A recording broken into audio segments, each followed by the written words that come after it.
Hello, today we will guide you through how to remove Instagram account from Meta Business Suite.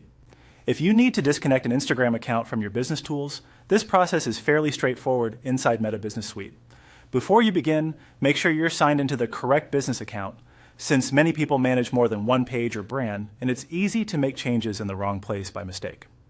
Start by opening Meta Business Suite. Once you're on the main dashboard, take a moment to confirm that you're looking at the correct business profile and associated assets.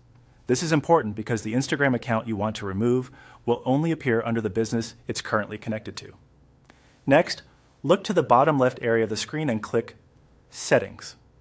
This will open the Business Settings area where Meta lets you manage connected accounts, permissions, and other business assets. If the interface takes a second to load, that's normal, especially if the account has multiple connected pages or users. Inside Settings, go to the left-hand navigation panel and find the Instagram Accounts section. Select it to view the Instagram profiles currently linked to this business setup. In some layouts, the wording may appear slightly different, but it should clearly point to Instagram-related account management.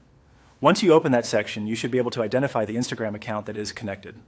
From there, click Remove for the Instagram account you want to disconnect.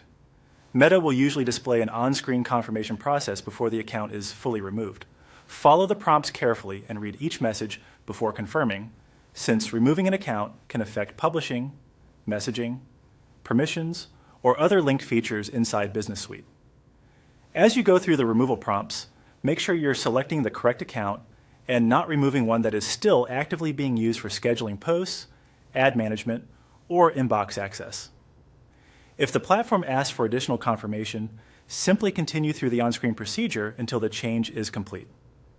Once finished, it's a good idea to stay on the Instagram accounts page for a moment and verify that the account no longer appears in the list. That final check helps confirm the removal was successful. And that's it. You've now removed an Instagram account from Meta Business Suite. If needed, you can always return to the settings area later to review connected assets or make additional account changes.